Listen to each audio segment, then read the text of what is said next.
Big Mike. Listen, man, Yo, it's so good to be back, bro. We took a couple of weeks off, taking care of personal business, family business, and so on. But we back at it, baby. yes, Chicago sir. You White already Sox know. Central, Chicago Cubs Central. This is our crosstown conversation, and we got bad news coming from the World Baseball Classic for both Chicago White Sox and Chicago Cubs. We're gonna get into all of the topics right after the intro. Welcome to the number one place for all Chicago baseball. Let's start the show.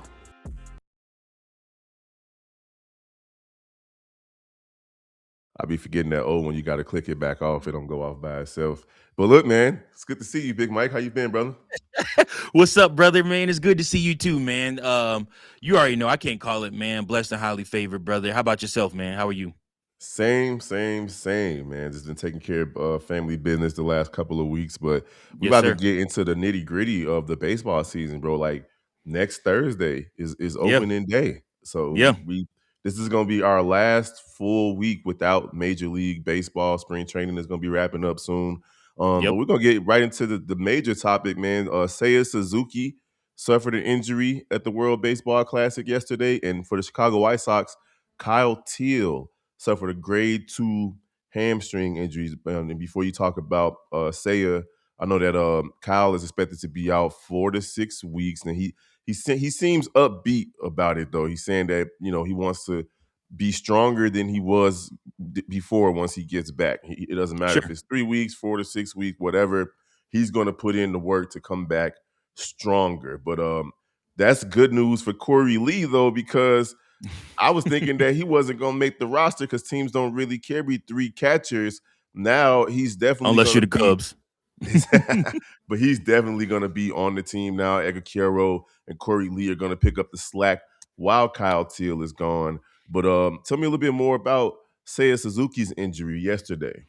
Yeah, so Seiya Suzuki, while sliding into second base, looked like he landed really hard when he dropped down to try to slide, and he was helped off the field. He was seen limping. You immediately text me like, bro, Suzuki hurt. I'm like, bro, I'm watching. I'm like, oh no, man, like we can't have that right now, especially with the expectation that Suzuki is in a contract year. Suzuki is expected with the new ABS challenge system to win a lot of challenges and to take a lot more walks this season and to be a major impact player for the Chicago Cubs this coming season.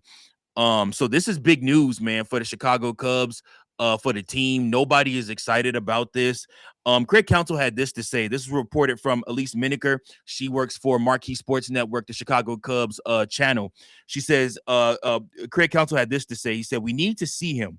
He's on a flight back here, land sometime later today, late this afternoon. I think it's going to take us through tomorrow, probably to figure out, to get our hands on Seiya and to see what's going on. I think it's just best we wait and see and let our doctors and trainers take a look at him and see what's going on.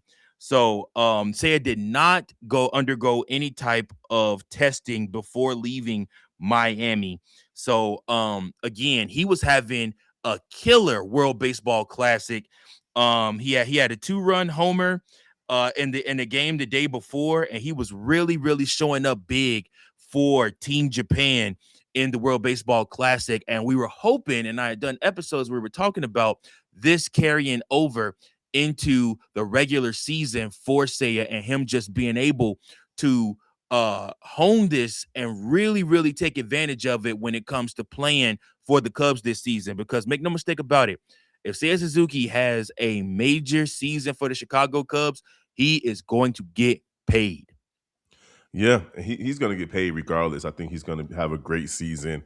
And back to Kyle Till, I mean, nobody expected Italy to be where they are right now with regard to the World Baseball Classic. Him and Sam Antonacci been over there taking care of business, and of course, Matt Mooney is taking care of business as well for Japan. He did hit a grand slam. Now he's only batting about 200. He was. I mean, Mm-hmm. they lost last night.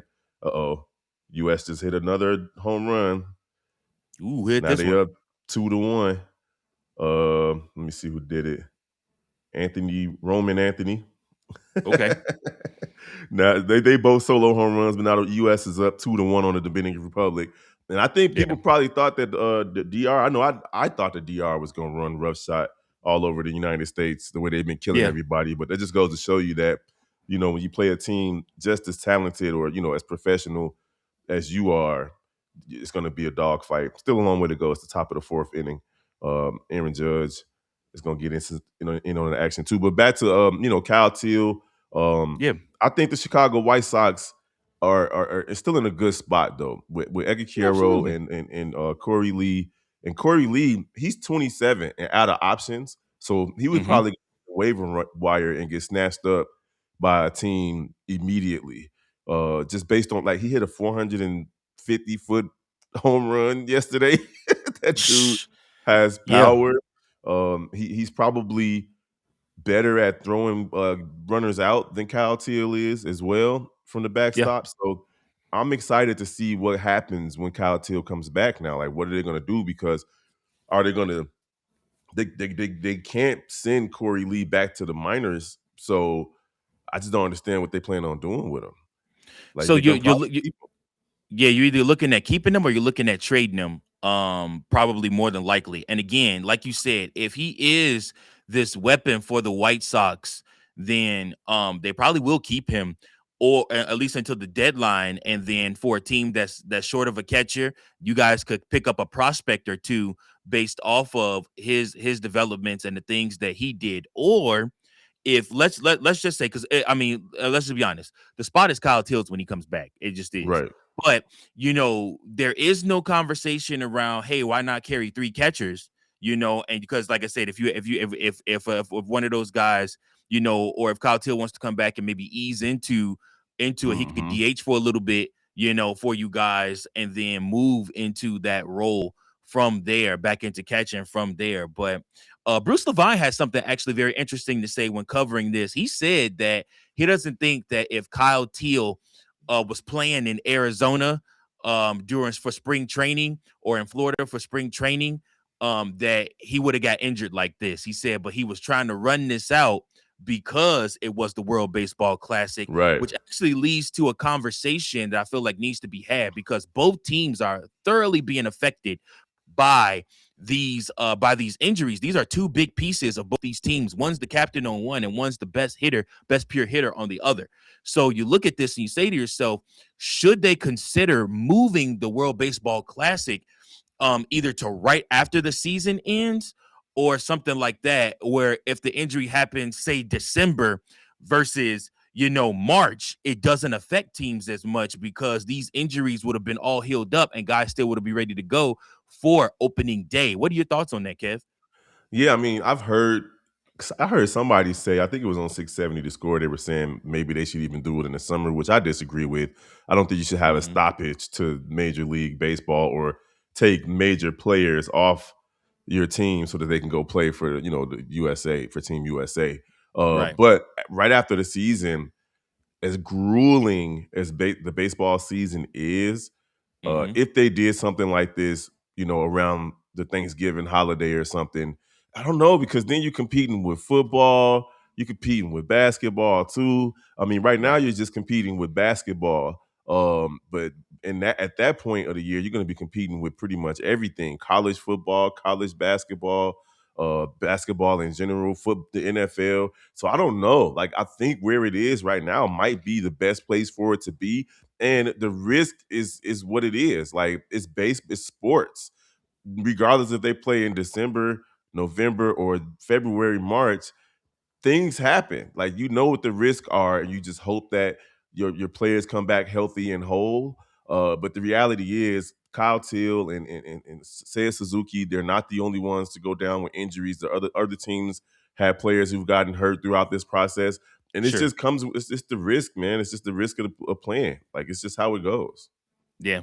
Absolutely. And again, we want to we want to safeguard our players and wrap players and say, well, no, if you're signed to this big, huge contract in Major League Baseball, then you can't go play in the WBC. But in all honesty, the type of baseball that they're playing right now, I think translates well over into the MLB season. I think that playing meaningful baseball, because let's be honest, spring training is not meaningful baseball. No. I mean, like I said, and again, just like Bruce Levine said, these guys don't be hustling out there. They could care less about spring training. Spring training is more so for the guys that are trying to get a roster spot, or guys that are trying to show that they need to be called up from double A to triple A or triple A to the majors. Those And you is know what's really for those crazy? guys. I think some of these players at the World Baseball Classic have played their way onto teams. Agreed. And Thousand percent. they've earned contracts. I mean, and I had no. I mean, I saw a little bit of Sam Antonacci in spring training. He hit a home run against the Cubs. I think that Mm-hmm. first spring training game, he did this crazy bat flip. So he's hyped up at all times. Like you just hit a spring training home run and you flipped the bat like it was in the World Series game. Right, But right. but just seeing how he's been playing for Team Italy, bro, has been very, very impressive. And not just Yeah. him, but some of these pitchers that are out there doing their thing for their different respective countries.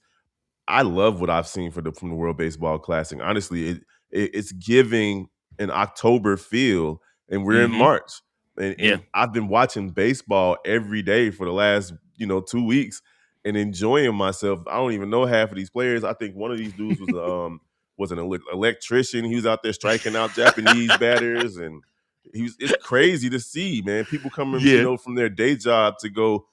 We had when Brazil lost to United States, they had 19-year-olds out there striking out Aaron Judge.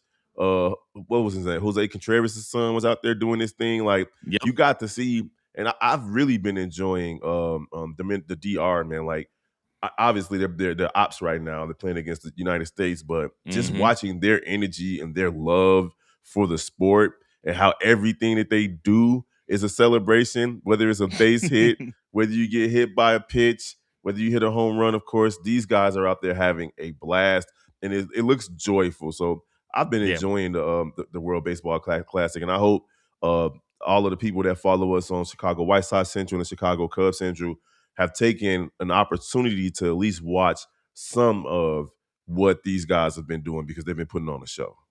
Absolutely. Absolutely, man. Like I said, this World Baseball Classic really hit it off to me a couple of years ago, where I really started paying attention.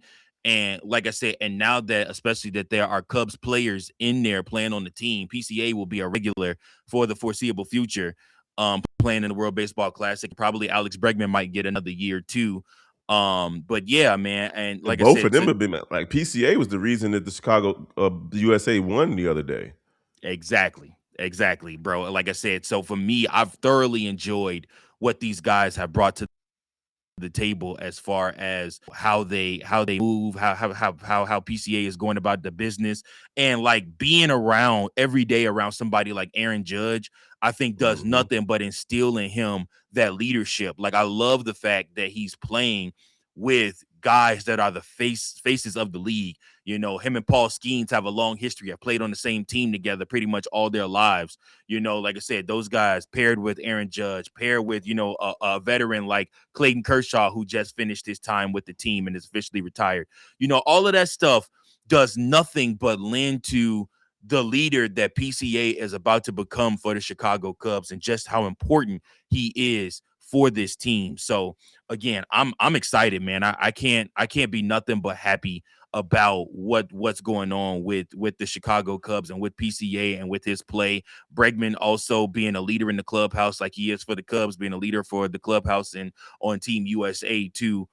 Again, like I said, the World Baseball Classic is very important. I do think moving it maybe to January might help benefit, like I said, because think about if Kyle Till got injured in January versus He'd be now ready he'd be for ready. opening day. Yeah, You yeah, know, I think this experience for PCA and for Munitaka Murakami, yep, it's invaluable for both of them. Like PCA is probably going to have like a Derrick Rose type season. You remember when D Rose went? He went to Team USA and mm-hmm, he came back better. He came back better. He went and won a yeah, gold medal, came back better. He yep, also, PCA has an opportunity to win the MVP this season. He had an MVP first half last season. If he can have a complete season, he'll definitely be in that conversation. There was a moment where Munitaka was in standing next to Otani with his bat, Mm-hmm. and he had his arms a certain type of way, and Otani was just like giving him pointers on where to put his elbow, where to put his hands on the bat, Yeah. and very next at bat he hit a grand slam. Yep. Like It's those that's moments. right, man. Like to be around the greats is going to rub off and carry over into the season. So like, and I don't even know what the Chicago White Sox are going to do with Sam Antonacci because he's not going to make the roster, even though he's playing really really well. Right. He's not gonna supplant Chase Maedroff at second base. So like, I just don't know. He's gonna go down to the majors and tear it up down there because I think he's gonna have a great season as well, man. So it's been fun. It's been really, really fun watching the World Baseball Classic, despite the injuries to if you're just joining us, despite the injuries to Seiya Suzuki. What type of injury did Seiya have? An ankle injury? It was something with his leg. They haven't necessarily said exactly what, and they're going to keep hush about it. I think, like I said, that's the one thing. That's the one problem I have with the Chicago Cubs. They usually are very hush about stuff like this Mm. until it really goes wrong or really goes left. So we'll have to see. Well, best Godspeed to him and to Kyle Till. But baseball is Yeah, on the horizon, y'all. Opening day is March 26th. I'm definitely gonna take off work that day and yeah. definitely go live for the opening day game for the White Sox. They Same play for me against on the Cubs. they play the Milwaukee Brewers. Who you guys open the season with? Nationals. On the Nationals. What time is y'all's Yeah, game? 120. I think we're the only 120 game Oh, so on you guys are opening gonna day. be yeah, you guys are gonna be early. So that I'm pretty sure the White Sox are gonna be like 6 o'clock. Let me go look real quick. Yeah, we will kick off the season as per usual. Like I said, you will get Chicago Cubs Oh baseball no, the first White and foremost. Sox are at 110. Oh, okay. And you know what? It might be league wide 110 then, if that's the case. So let me see. Because the That Pirates and Thursday. Mets go at 12:15. The White Sox and Brewers at 110. You guys are at 120. Yep. Then so we're gonna And be it's a bunch of 310 games. Yep. Yeah. So no, actually, the Pirates kick off the season against the Mets. And that's going mhm. to be on NBC and Peacock and MLB TV. You can watch Cubs Nationals on Marquee, but don't do that. Come on over to Chicago Cubs Central and watch the game with me. I will be live for the game, so you don't want to miss that. So one of us ain't gonna be live then because the games aren't at the same time. I guess I'll just Oh do a no, pregame. well, if you want to go live, I'll just go live on the StreamYard and whatnot. I don't after what happened last year when I was getting ready to go live on during Cubs Don't even talk about versus it. Dodgers, Man, brother. that was Nah, wild. yeah, I'm not using that no more. I'm cool. I just type it Yeah, in. right. That was a wild experience, man. You guys are at home too, so I definitely wanted you to make sure that you're alive for sure. For sure. Because it's your season opening, your home opening, so I'm Listen, looking forward to it. opening day. Mark this down. I'm begging the White Sox to take 2 of 3 against the Brewers. Take I all almost three. want to put money on it. Go ahead, go ahead and start the season off right for the Chicago Cubs. Take 2 or 3 from the Brewers. That's all I'm asking. Yes, sir. All right, we're gonna get up out of here. We appreciate the love and support, man. Appreciate you guys for rocking with us. You know where to find me, Big Care from the Shy, Big Care from DACHI on all social media. Then you can hit up sockcentralpod@gmail.com. And then you can follow the rest of the Chi-Town sports family too, man. We don't just do Mhm. baseball. A lot of Bears content coming later this week with Mock Draft 2.0. Follow, type in your favorite Chicago sports team and just put the word Central behind it, and you will find one of us. You got NBA Central, NFL Central, and the Shy Bulls podcast with the Cognac Boys, C-Dub and Bobby. So it's gonna be a fun experience, man. Appreciate you guys, Big Mike, man. I appreciate you, gang. Yes, bro. As always, man. Happy to be back doing the show with you. I love it. I love it. I love it. Oh yeah, so we'll be back next week. We'll try to do this um, at once a week. I'm not sure. My schedule changes every few months, Mike. So hopefully we still be able to do it on Sundays, though. Yep, for sure. Well, we like I All right, said, y'all. we'll make it happen, man. But listen, we appreciate y'all. Make sure you guys tune in all week long for the episodes. And until next time, go Cubs, go. Peace. Yes, sir. We'll be holding it down for the South Side. Y'all know what it is. Peace. This has been a presentation of the Break Media.